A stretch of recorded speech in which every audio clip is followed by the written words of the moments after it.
करेंगे। आज हमारे साथ मौजूद हैं पवित्रानंद गिरी महाराज जी मौजूद हैं। ये उज्जैन की महामंडलेश्वर है। इनसे जानेंगे कि कैसा एक्सपीरियंस है। सबसे पहले कुंभ में है, कुंभ की बात करेंगे। आप कि चौथी बार आई होंगी अगर मैं गलत नहीं हूँ, तो चौथा कुंभ है आपका। अभी तक का डिफरेंस आपसे जानना चाहेंगे और क्या क्या आपको लगता है कि सुविधाएं जो है बढ़ती जा रही हैं योगी सरकार में अगर देखा जाए।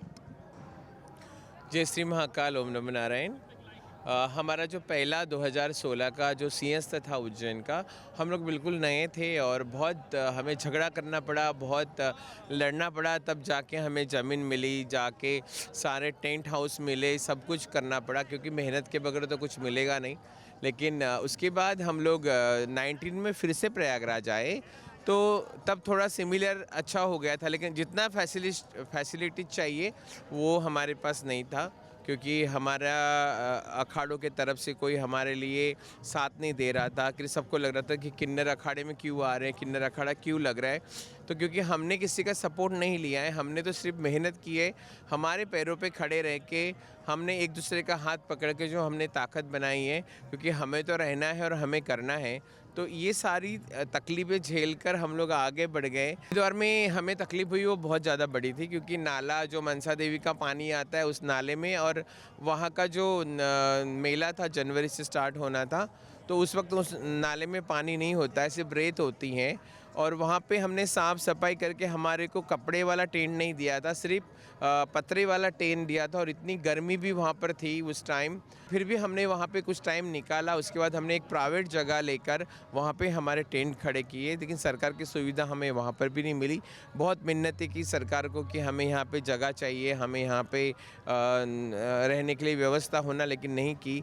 लेकिन कहीं ना कहीं 2025 का महाकुंभ महापर्व है, वहाँ हमारे काम बहुत इजीली हो गए। और क्योंकि सनातनी है, तब शायद इतना सनातन का प्रोपोगंडा नहीं था या हिंदू राष्ट्र का नहीं था, लेकिन आज कहीं ना कहीं हमें हमारा इतना बड़ा जगह है 1,20,000 स्क्वायर फुट का, और आप देख रहे हैं कि ये सिर्फ हमारा दर्शन के लिए है। इसके पीछे जो टेंट बने हैं सब हमारे रेसिडेंशियल टेंट बने हुए हैं। और अभी हम लोग बहुत खुश है कि कभी कोई चीज़ के लिए दौड़ना नहीं पड़ा, कभी किसी के लिए भागना नहीं पड़ा, कभी किसी को फ़ोन करना नहीं पड़ा कि ये कम हो गया या ये कम हुआ, ये नहीं आया या वो नहीं आया।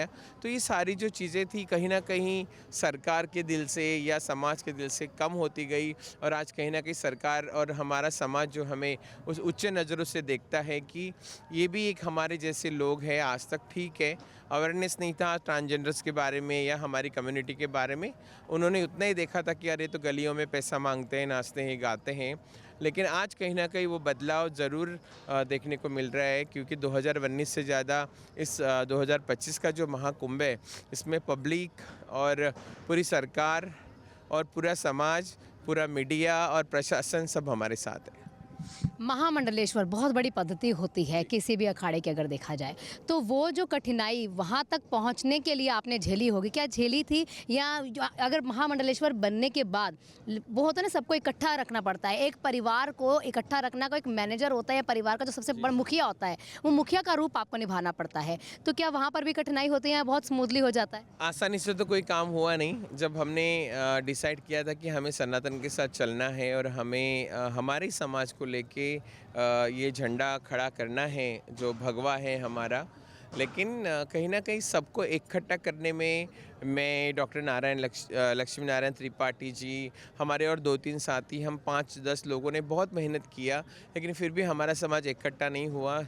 बहुत सारा विरोध भी हुआ कि तुम लोग ये क्यों कर रहे हो, तुम्हें नहीं करना चाहिए, हमारा क्या होगा। लेकिन सभी लोग राम के गाने गाते हैं, राम के भजन गाते हैं, और हिंदुओं के घर बधाई लेने जाता है हमारा समाज।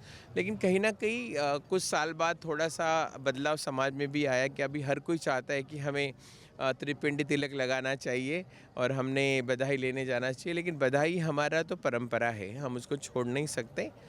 लेकिन मैं पढ़ी लिखी हूँ, मैं कभी गलियों में नहीं गई हूँ या मैंने कभी बधाई नहीं ली है, तो वो बात अलग है। लेकिन मेरे से और छोटे बच्चे हैं, मेरे से जो बड़े बुजुर्ग हैं जिन्होंने कभी पढ़ाई नहीं की, एजुकेशन नहीं लिया, और उनके पास एक ही सामना है, उनका लक्ष्य है कि मुझे तो यहीं करके खाना है। और आज जो उम्रदाज हुए हैं उन्होंने कहाँ जाना चाहिए। लेकिन जो सालों से हमारी परंपरा है कि आशीर्वाद देना और जो भी दक्षिणा चाहिए वो हम लेते हैं और हमारा गुजारा करते हैं। वो परंपरा हम कभी बंद नहीं होगी, चाहे तुम कोई भी पद पे जाओ, कहीं पे भी जाओ। लेकिन आज कहीं ना कहीं समाज का जो रुख हमारे लिए बदला वो सबसे अलग है, क्योंकि आज हमारे माँ बाप भी हमें बोलने लगे हैं कि हमने गलतियाँ की हैं आपको घर से बाहर निकाल के। आज बहुत सारी तकलीफ़ों का सामना करके हम आज अच्छी जगह पे आए हैं, जहाँ पे सारे सनातनी और माँ गंगा की गोद यहाँ पर हम खड़े हैं।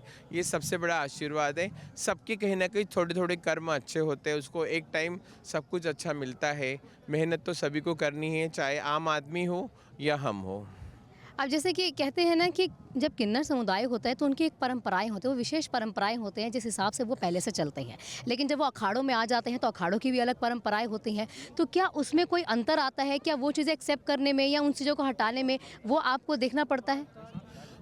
सिमिलर ही होती हैं अखाड़ों की और हमारे डेरों की, जो हम किन्नर जहाँ रहते हैं माइयों के साथ, उनकी जो परंपरा है। लेकिन कहीं ना कहीं एक जगह धर्म आ जाता है और एक जगह हम अल्पसंख्यक जो गांव से बाहर रहने वाले, जिनके बारे में इतने मिसकंसेप्शंस लोगों के दिल में हैं, गलत फहमियाँ हैं कि बहुत सारी फहमियाँ ऐसी है कि हम लोग अगर मरते हैं तो हमारी बॉडी किसी को दिखती नहीं है, हमारी प्रेत यात्रा कोई देख नहीं पाता है, या उसको घर में ही दफनाते हैं। ये सारे मिथ है, इसमें कोई ऐसी प्रॉब्लम नहीं है। जो हिंदू है वो हिंदू के रिवाज से जाएगा, जो मुस्लिम है मुस्लिम से, जो अपने अपने धर्म के साथ उनकी यात्रा जाएगी। लेकिन अगर मैं गरीब हूँ और गाँव के एक कोने में मैं रहती हूँ, मेरे घर में क्या हो रहा है, मेरे घर में कौन मरा, मेरे घर में खाना है या नहीं, कोई गांव का आदमी देखने नहीं आएगा, क्योंकि रोजी रोटी मुझे कमानी है। तो मेरे घर में अगर कोई मरता भी है तो कोई, मेरे किन्नर के घर में अगर कोई मरा है तो कौन आएगा प्रेत यात्रा में? कोई नहीं आता है। तो लोगों को उस बारे में पता ही नहीं है कि एग्जैक्ट किन्नर होते क्या है। किन्नर हमेशा एक उपदेवता में आते हैं, हम भी भगवान के अंग हैं। लेकिन हमारी संस्कृति ने हमें कहीं ना कहीं सारी चीज़ों से, सारी बातों से, धर्म से हमेशा अलग रखा है। और आज कहीं ना कहीं उन्होंने एजुकेशन नहीं लिया जो हमारे बुजुर्ग है, लेकिन जो नई जनरेशन है वो कभी चुप नहीं बैठेगी और नई जनरेशन कभी ये काम भी नहीं कर पाएगी। और हमारा एक ही विजन है हमारे किन्नर अखाड़े का, कि हमारी आने वाली जनरेशन कभी भीख ना मांगे, कभी गलियों में ना जाए, कभी ताली ना बजाए, कभी गलत काम ना करे। लेकिन कहीं ना कहीं उनके माँ बाप को भी मेरी एक बहुत बड़ी विनती है कि अपने बच्चों को साथ में रखिए, उनको पढ़ाइए, लिखाइए। जब बड़ा हो जाएगा, अपने पैरों पे खड़ा होगा, तो अपना लाइफ को खुद चूज़ करेगा। बचपन से उनको बाहर ना निकाले, अपने साथ रखे, क्योंकि वो भी इसी आंगन के फूल है। और अगर वो फूल झाड़ से जब कटता है तो मुरझा जाता है, उसके पास कोई चारा नहीं होता है, आखिर उसको गिरना ज़मीन पे ही होता है। और मेरा तो ये रिवाज है कि अगर मुझे पेट, पानी, कपड़ा, रोटी चाहिए तो मुझे तो कुछ तो करना पड़ेगा। आशीर्वाद के लिए आज इतने लोग खड़े हैं। अगर इसमें से मैं किसी को भी बोलूँगी मैं तुम्हारे घर में आके बर्तन घसने का भी काम करूँ, अगर मुझे मिलेगा तो मैं कल भीख मांगने नहीं जाऊँगी, है ना? तो भीख मांगने अगर मैं नहीं जाती हूँ तो मुझे कोई भी काम नहीं देगा। आशीर्वाद के लिए, अच्छे काम के लिए बच्चा पैदा होता है, शादी होती है, तो किन्नर का आशीर्वाद चाहिए। लेकिन किन्नर को कुछ अगर चाहिए तो शायद समाज आज भी कुछ नहीं दे सकता। हालांकि ये सवाल मेरा पहला होना चाहिए था, लेकिन ये सवाल मैं आपसे आखिरी में ज़रूर कर रही हूँ। जूना अखाड़ा ही क्यों? बहुत सारे अखाड़े हैं, क्यों जूना अखाड़ा? जब हमने 2013 में ये शुरू किया था कि हमें सनातन में पदार्पण करना है, और हमने अखाड़ा शुरू करने के बाद बहुत सारे अखाड़ों ने विरोध किया, बहुत सारे साधुओं ने हम पे बहुत सारे हमें कलंकित किया कि किन्नरों को क्या ज़रूरत है ये सब चीज़ की। लेकिन यही किन्नर किसी की संतान है, इसी समाज में पैदा हुई है, इसी धरती पे जन्म लिया है। तो यहाँ पे डेमोक्रेसी बहुत ज़्यादा ये है, तो उसकी वजह से हमारा तो फ्रीडम है भाई। हमको तो, हम जब गलियों में जाते हैं तो किसी को पूछ के थोड़ी जाते हैं। हम खाना खाते तो कोई हमें पूछने थोड़ी आता है कि अरे तुम क्यों खा रहे हो, ये तो हमारे घर से लाया हुआ है। तो कहीं ना कहीं समाज भी नहीं चाहता था, हमारा धर्म जो ठेकेदार है वो भी नहीं चाहते थे कि हम आगे आए।